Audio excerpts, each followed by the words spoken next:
इस वीडियो में हम जानेंगे ईमेल को किस प्रकार से लिखते हैं।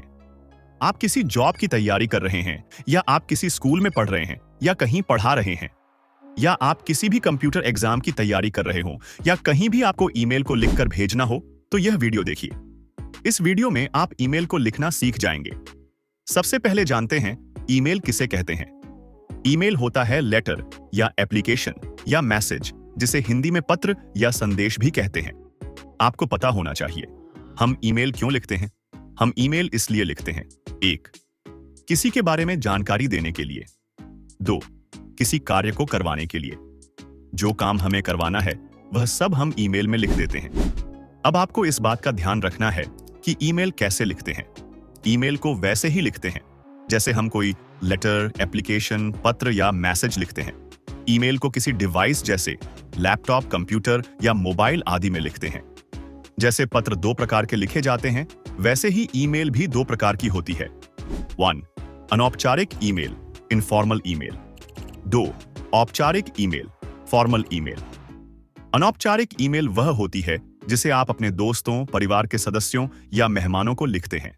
इसमें भाषा अनौपचारिक, कैजुअल होती है। आज के समय में अनौपचारिक ईमेल का बहुत कम यूज होता है, क्योंकि अब लोग जानकारी भेजने के लिए व्हाट्सएप का यूज करते हैं। औपचारिक ईमेल, फॉर्मल ईमेल, किसी अधिकारी या किसी ऑफिस को लिखकर भेजी जाती है। फॉर्मल ईमेल में फॉर्मल भाषा का यूज किया जाता है। फॉर्मल भाषा वह है जिसे सम्मानजनक तरीके से लिखा या बोला जाता है। यदि आप किसी जॉब की तैयारी कर रहे हैं या कहीं भी जॉब कर रहे हैं, तो आपको फॉर्मल ईमेल ही लिखनी होती है। अब औपचारिक ईमेल को डिटेल में समझते हैं। ईमेल में सबसे पहले लिखते हैं सब्जेक्ट मेन जिस बारे में हम ईमेल भेज रहे हैं वह टॉपिक लिखते हैं। जब आप किसी को ईमेल भेजते हैं तो उस ईमेल का एक सब्जेक्ट होता है। यह एक छोटा सा वाक्य या शब्द होता है जो बताता है कि आपकी ईमेल किस बारे में है। इससे ईमेल पढ़ने वाले को पता चलता है कि ईमेल में क्या लिखा हो सकता है। जैसे मेरे पास ये ईमेल आई है। इनमें सबसे पहले ईमेल का सब्जेक्ट दिख रहा है कि ये ईमेल किस टॉपिक पर आई है। अब दूसरे नंबर पर ईमेल को लिखते हैं।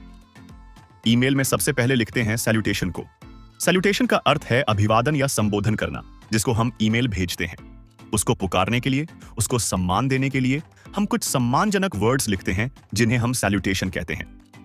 सैल्यूटेशन का उद्देश्य ये होता है जिसको हम ईमेल भेज रहे हैं उस व्यक्ति के प्रति सम्मान और शिष्टाचार दिखाना होता है।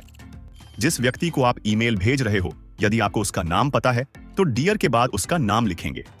जैसे माना जिस व्यक्ति को हम ईमेल भेज रहे उसकी नाम विजय है तो हम डियर विनय लिखेंगे। यहां ध्यान रखें, नाम लिखने के बाद एक कोमा भी लगाते हैं। यदि जिस व्यक्ति को आप ईमेल भेज रहे हो, यदि आपको उसका नाम नहीं पता है तो डियर के बाद, यदि कोई पुरुष है तो डियर के बाद सर लिखें।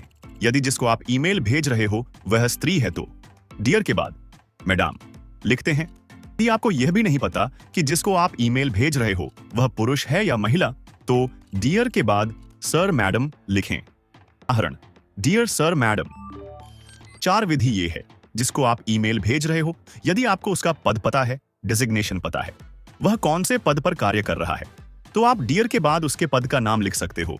जैसे कोई व्यक्ति मैनेजर है, टीचर है, प्रिंसिपल है, स्टूडेंट है, एग्जीक्यूटिव है आदि। Dear manager, dear teacher, dear principal, dear executive. 5वीं विधि है जिसको आप ईमेल भेज रहे हो उसका नाम नहीं पता है और ना ही उनका पद पता है। जिस विभाग में वह व्यक्ति कार्य कर रहा है उसके विभाग का नाम लिख सकते हो, जैसे school name, company name, bank name. जैसे आपको किसी अधिकारी से कोई कार्य करवाना, पर आपको यह नहीं पता है आपका कार्य कौन सा अधिकारी करेगा, तो आप केवल विभाग का नाम लिख सकते हो, जैसे school name, company name, bank name आदि। अब आपको किस व्यक्ति के सम्मान के लिए कौन सा वर्ड लिखना है, यह सब निर्भर करता है कि आप किससे बातें कर रहे हो, आप किस लेवल के व्यक्ति को ईमेल भेज रहे हैं, आपका उससे क्या संबंध है। जैसे आप किसी स्कूल में एक टीचर हो, आपको किसी स्टूडेंट के पास एक ईमेल भेजनी है, तो आपका उस स्टूडेंट से क्या संबंध है। आप एक टीचर हो और वह स्टूडेंट है। आप स्टूडेंट को सर कहकर नहीं बोलेंगे, आप उसका नाम लेकर बोलोगे। मानो उस स्टूडेंट का नाम विजय है तो आप सैल्यूटेशन में डियर के बाद उसका नाम लिखोगे, जैसे डियर विजय। दूसरा उदाहरण: यदि आपको जिस स्टूडेंट्स को आप ईमेल भेज रहे हो उसका नाम नहीं पता है तो आप उसके पद का नाम लिख सकते हो। जैसे विजय एक स्टूडेंट है तो आप डियर स्टूडेंट लिखोगे। ईमेल या मैसेज ऐप को ओपन करके देखोगे तो पाओगे कहीं डियर के साथ कस्टमर लिखा है, कहीं डियर के साथ स्टूडेंट्स लिखा है, कहीं डियर के साथ कैंडिडेट लिखा है। ये सभी शब्द संबंध को दिखाते हैं जो ईमेल भेज रहा है, जिसके पास ईमेल भेजी जा रही है, उन दोनों के आपसी संबंध को ये वर्ड्स दिखा रहे। अब तीसरे स्टेप में अपना परिचय इंट्रोडक्शन लिखते हैं। आप कौन हैं ये बताते हैं।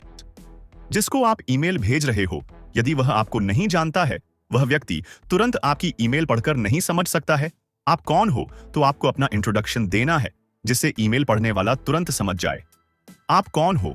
जैसे आपको इंट्रोडक्शन में अपना नाम बताना है, अपना पद यानी पोस्ट का नाम बताना है, जैसे आप एक टीचर हो, आप मैनेजर हो या आप एक स्टूडेंट हो इत्यादि। अब चौथे स्टेप में आपको जो भी जानकारी देनी है, जो भी कार्य करवाना है, आपको उस कार्य के बारे में जानकारी देनी है पूरी डिटेल्स के साथ, और साथ में उस कार्य को करने को कहना है या आपको कोई प्रॉब्लम है और उस प्रॉब्लम को ठीक करवाना है, तो आपको पहले जो प्रॉब्लम है उसे उतनी डिटेल्स में बताना है जिससे ईमेल पढ़ने वाला तुरंत समझ जाए उसे क्या कार्य करना है, उसे क्या वर्क करना है। जैसे आप किसी मोबाइल दुकानदार को ईमेल भेज रहे हो, उससे आपको 3 मोबाइल लेने हैं, तो आप उसे ये नहीं कहोगे कि मुझे 3 मोबाइल दे दो, आप उसे डिटेल्स में बताओगे आपको जिस जिस कंपनी के मोबाइल लेने हैं। जैसे एक मोबाइल जियो का, दूसरा मोबाइल सैमसंग का और एक मोबाइल रेडमी का। ऐसे डिटेल से बताने से जिसको ईमेल भेज रहे हैं वह तुरंत समझ जाएगा उसे कौन से मोबाइल देने हैं। अब बॉडी में ही दूसरा पैराग्राफ लिखना है, या आप पहले ही पैराग्राफ में लिख सकते हो, एक लाइन का नीचे स्पेल देकर इसमें अनुरोध यानी रिक्वेस्ट करना है। इस पैराग्राफ में जो कार्य करवाना है, जो वर्क करवाना है, इस पैराग्राफ वह कार्य करवाने को कहना है। इसमें आपको प्लीज, रिक्वेस्ट, आप, कृपया आदि जैसे शब्दों का यूज करना होता है। जैसे मुझे 4 मोबाइल लेने हैं तो मैं कहूंगा कृपया सर 4 मोबाइल भेज दीजिए। अब 5वें स्टेप में आपको ईमेल को करना है समाप्त, यानी ईमेल को क्लोज करना है। इस पैराग्राफ के नीचे ही एक लाइन का स्पेस देकर आपको धन्यवाद, थैंक यू लिखना होता है। ईमेल में थैंक यू इसलिए लिखते हैं जिससे ईमेल पढ़ने और आपकी सहायता करने वाले का आभार व्यक्त किया जा सके। अब 6ठे स्टेप में आपको करना होता है हस्ताक्षर सिग्नेचर। इसे एक लाइन का स्पेस देकर लिखते हैं। सिग्नेचर में आप अपना नाम और एड्रेस लिखते हैं। सिग्नेचर में आप पहले अपना नाम लिखते हैं, इसके नीचे मोबाइल नंबर, ईमेल आईडी लिखते हैं। यदि आवश्यक हो तो आप अपना एड्रेस भी लिख सकते हो। अब आप ईमेल लिखनी सीख गए हो। यदि अब भी आपको कुछ समझ नहीं आ रहा है तो आपको एक ही बात का ध्यान रखना है, ईमेल कैसे लिखते हैं, ईमेल में क्या लिखते हैं। जैसे हम किसी को किसी के बारे में कोई जानकारी देते या हमको किसी से कोई कार्य करवाना है, जो भी हम बोलकर किसी को जानकारी देते हैं वह सब हम ईमेल में लिखते हैं।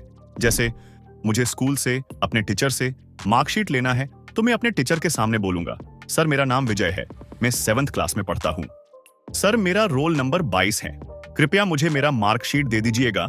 अब हम इस बात को ईमेल में लिखते हैं। सबसे पहले सब्जेक्ट को लिखते हैं।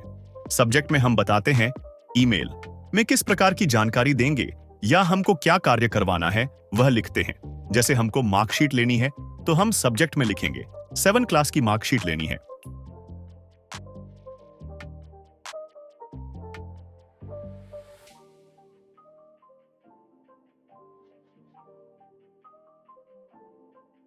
अब बॉडी में दूसरे नंबर पर डियर टीचर या डियर सर, इन दोनों में से किसी एक को लिखना है।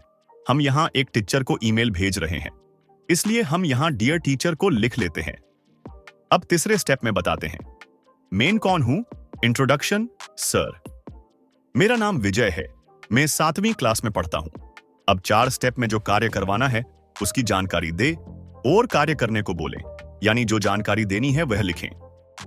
सर मेरी 7वीं क्लास की मार्कशीट की PDF भेज दीजिए। अब 5वें स्टेप में ईमेल को करते हैं क्लोज, आभार व्यक्त करते हैं, थैंक यू जैसे वर्ड्स लिखते हैं।